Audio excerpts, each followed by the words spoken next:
3 Setan Darah dan Cambuk Api Angin. Bagian 8. Manusia tolol, kalian minta mampus saja, teriak Wiro. Dengan serta-merta, dia pukulkan tangan kirinya.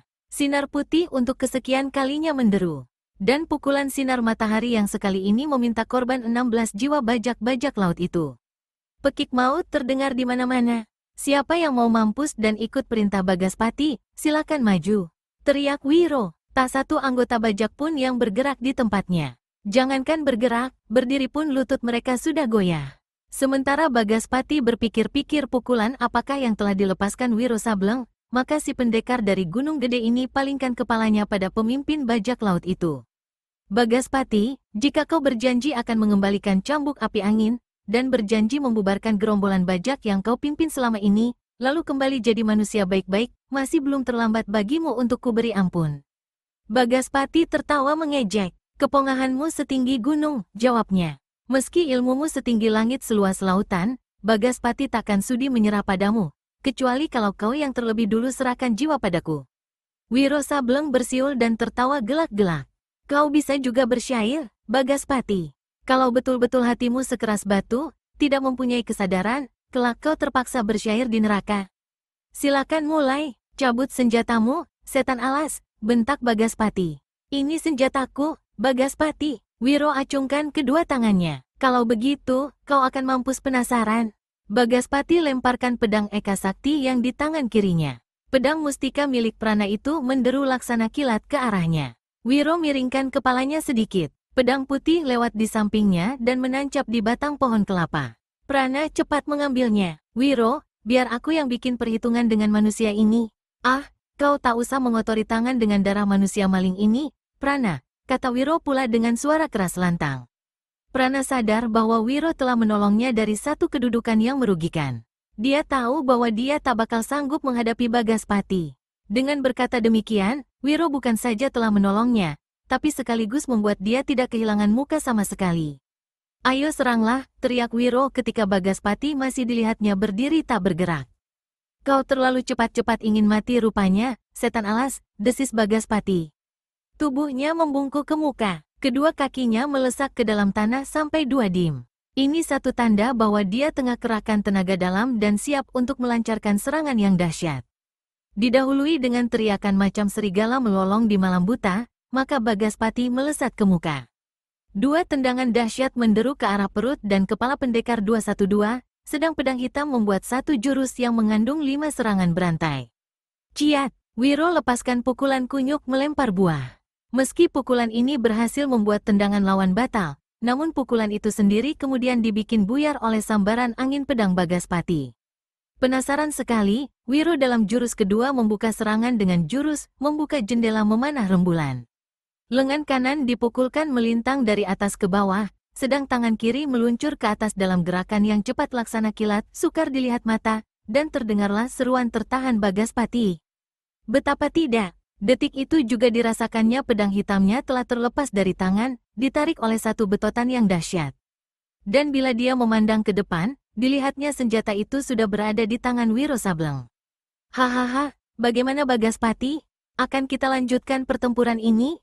Muka Bagaspati mengelam merah. Setan alas. Kau datang ke sini untuk mencari cambuk api angin, bukan? Baik, aku akan keluarkan senjata itu. Tapi bukan untuk diberikan padamu, tapi untuk bikin kau mati konyol. Bagaspati selinapkan tangan ke dalam jubahnya. Sesaat kemudian, maka di tangannya tergenggam sebuah cambuk berhulu gading, berwarna merah.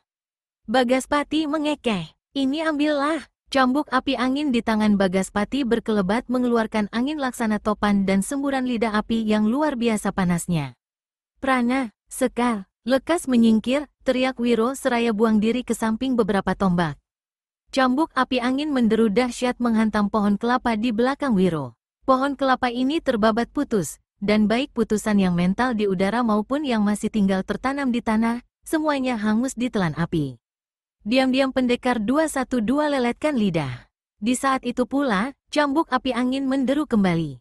Wiro kiblatkan pedang hitam milik Bagaspati. Sementara itu, dia melihat bagaimana anak-anak buah Bagaspati yang ada menyingkir sejauh mungkin. Pedang hitam dan cambuk api angin saling bentrokan. Api menyembur, Wiro berseru kaget dan cepat-cepat lepaskan pedang hitam di tangannya. Pedang itu berubah menjadi merah, terbakar api cambuk sakti. Keparat, maki Wiro dalam hati. Hebat sekali cambuk api angin itu. Cambuk api angin datang bergulung-gulung. Suaranya seperti petir susul menyusul. Pendekar 212 menjadi sibuk. Melompat kian kemari dengan cepat, jungkir balik di udara, dan berguling di tanah. Semua itu untuk hindarkan diri dari serangan cambuk api angin yang ganas. Pranajaya sendiri tiada menduga cambuk api angin demikian hebatnya. Diam-diam pemuda ini merasa khawatir apakah Wiro akan sanggup bertahan sampai 5 jurus di muka. Pakaian Wiro dilihatnya sudah kotor dan robek-robek. Rambutnya yang gondrong acak-acakan, mukanya berselemotan tanah. Dan cambuk sakti itu masih juga menderu-deru, mengejar kemana Wiro berkelebat. 2 jurus di muka, pendekar 212 benar-benar dibikin sibuk sekali, malah terdesak hebat dan dipaksa bertahan mati-matian.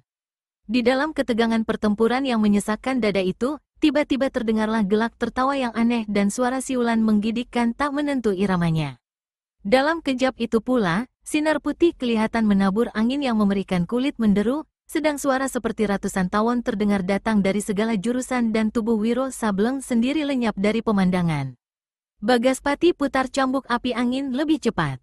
Dentuman macam suara petir terdengar tiada henti. Angin laksana topan menggebu dan lidah api hampir setiap saat menyembur ganas. Namun kini gerakan-gerakan yang dibuat cambuk sakti itu tidak leluasa seperti tadi lagi. Cambuk api angin tertahan dalam telikungan putih sinar kapak naga geni 212 di tangan Wiro Sableng. Bagaimanapun Bagaspati rubah jurus-jurus silat dan percepat permainan cambuknya, tetap saja dia merasa semakin kepepet. Terima jurus naga sabatkan ekor ini, Bagaspati, seru Wiro. Bagaspati hanya mendengar suara Wiro saja. Serangan Wiro yang bernama jurus naga sabatkan ekor itu sama sekali tidak sanggup dilihatnya karena cepatnya.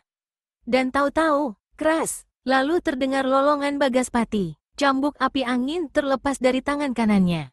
Tangan kanan itu sendiri tercampak ke tanah, buntung di babat kapak maut naga geni 212 sampai sebatas bahu.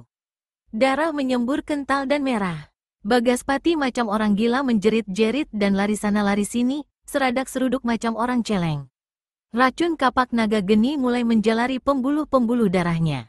Ketika pemandangannya berkunang dan lututnya goyah, tak ampun lagi pemimpin bajak ini melosok ke tanah, berguling-guling, dan menjerit-jerit tiada henti. Semua anak buahnya memandang dengan penuh ngeri. "Bunuh saja aku, bunuh!" teriak Bagaspati karena tidak sanggup merasakan sakit yang menggerogoti dirinya akibat serangan racun yang sudah menyusup ke seluruh tubuhnya. Bagaspati masih terus berteriak dan berguling-guling sampai beberapa saat di muka, namun kemudian ketika nyawanya lepas, maka tubuh itu pun menggeletak tak berkutik lagi. Bagaspati mati dengan tubuh menelentang, mulut berbusa dan mata melotot ke langit. Sungguh menggigitkan memandang tampangnya. Pendekar 212 tarik nafas dalam. Sekali tiup saja, maka lenyaplah noda darah pada mata kapak naga geni 212. Dia melangkah dan mengambil cambuk api angin. "Senjata hebat," katanya sambil geleng kepala. Lalu cambuk api angin itu diberikannya pada Pranajaya. "Terima kasih, Wiro," kata Prana dengan penuh gembira, tapi juga haru. Di saat itu, Wiro Sableng sudah melangkah ke hadapan anggota-anggota bajak yang masih hidup. Jumlah mereka tak lebih dari 35 orang kini. "Kalian semua sudah lihat sendiri betapa mengerikan kematian itu," seru Wiro dengan suara lantang. "Kuharap ini menjadi pelajaran yang baik. Berjanjilah bahwa kalian mau meninggalkan pulau ini, berhenti jadi bajak laut, dan hidup sebagai manusia baik-baik. Banyak pekerjaan baik seperti jadi nelayan, petani, atau berdagang. Dan atas janji kalian itu, kami bertiga akan ampuni nyawa kalian." Hening sejenak, salah seorang anggota bajak tiba-tiba jatuhkan diri berlutut. Kawan-kawan juga kemudian menyusul berlutut. Wiro garuk-garuk kepala. "Buset, orang suruh berjanji kenapa pada berlutut? Memangnya aku ini Tuhan disembah-sembah?" "Bangun semua," teriak Wiro. Semua anggota bajak itu cepat bangkit berdiri. Pada paras mereka kelihatan rasa tunduk dan kesadaran, serta niat untuk kembali hidup sebagai orang baik-baik. "Tampang-tampang kalian aku kenal semua. Ingat, kalau kelak ada di antara kalian yang masih kutemui hidup dalam jalan jahat, kalian tahu hukuman apa yang bakal kalian terima." Wiro berpaling pada kedua kawannya. "Sudah saatnya kita tinggalkan tempat ini, kawan-kawan." Prana dan Sekar mengangguk. Ketika ketiganya hendak berlalu, salah seorang bekas anggota bajak berseru. "Tunggu, ada apa?" tanya Wiro. "Di pulau ini ada satu gudang besar berisi timbunan barang dan uang. Apa yang akan kami lakukan dengan benda-benda itu?" "Busyet, kenapa jadi tolol? Kalian bagi-bagi saja sama rata dan jadikan modal buat hidup baik-baik," sahut Wiro. Seorang bekas anak buah Bagaspati lainnya berkata, "Kami tidak keberatan memberikan separuh dari harta dan uang itu pada kalian bertiga." Pendekar 212 berpaling pada kedua kawannya, lalu tersenyum. "Terima kasih, sobat. Kami datang ke sini bukan buat cari harta atau uang, tapi cambuk api angin. Senjata itu telah kami temui dan kami mesti pergi." Ketika rakit mereka diseret ke tepi pantai, bekas-bekas anak buah Bagaspati itu menawarkan akan mengantarkan mereka ke pantai Jawa, tapi mereka menolak. "Rakit ini cukup baik dan lebih cepat jalannya," jawab Wiro. Dan betapa anehnya bagi bekas anak-anak buah Bagaspati itu sewaktu menyaksikan rakit tersebut meluncur dalam kecepatan luar biasa, padahal tenaga penggeraknya hanya tangan-tangan Wiro dan Prana yang dibuat sebagai pengganti dayung. Pantai Jawa telah berada di hadapan mereka, dan tak lama kemudian, di waktu sang surya mulai kemerahan warnanya di ufuk barat, maka sampailah mereka di ujung timur Pulau Jawa. "Kita telah sampai, sobat-sobatku," seru Wiro. Dia yang pertama sekali melompat ke daratan. "Dan ini adalah saat perpisahan kita." Prana dan Sekar sama-sama terkejut. Wiro sebaliknya tertawa. "Tugasmu telah selesai, bukan, Prana? Cambuk api angin sudah berhasil ditemui." "Tapi Wiro," ucapan Prana ini dipotong oleh Wiro. "Di lain hari kelak kita pasti akan jumpa lagi, sahabat-sahabat. Ada satu hal yang ingin kukatakan pada kalian." Wiro memandang Sekar dan Prana berganti-ganti dengan senyum-senyum. "Kalian ingat malam bulan sabit waktu kita berhenti di tepi anak sungai dulu itu?" Prana dan Sekar saling pandang mengingat-ingat, dan begitu ingat, masing-masing mereka sama memandang pada Wiro. "Maaf saja, aku mencuri dengar apa yang kalian percakapkan saat itu." Paras Sekar dan Prana menjadi merah dengan serta-merta. Keduanya sama tundukkan kepala. Mereka ingat malam di tepi sungai waktu mereka membicarakan soal cinta itu. "Sobat-sobatku, kalian boleh saja buat 1000 janji. Tapi kalian pertama-tama mesti kembali ke tempat guru kalian. Urusan jodoh, guru kalian mesti diberitahu." Paras kedua orang itu semakin memerah. Wiro tertawa bergelak. "Nah sobat-sobatku, selamat tinggal. Kudoakan agar kalian bahagia." "Wiro, tunggu dulu," seru Prana dan Sekar hampir bersamaan. Namun tubuh pendekar 212 sudah berkelebat. Prana merasakan tepukan pada bahunya, sedang Sekar merasa cuilan pada dagunya. Sewaktu memandang berkeliling, Wiro Sableng sudah tiada lagi. "Aku tak akan melupakan dia," desis Prana. "Kelak bila aku punya anak laki-laki, aku akan namakan dia Wiro."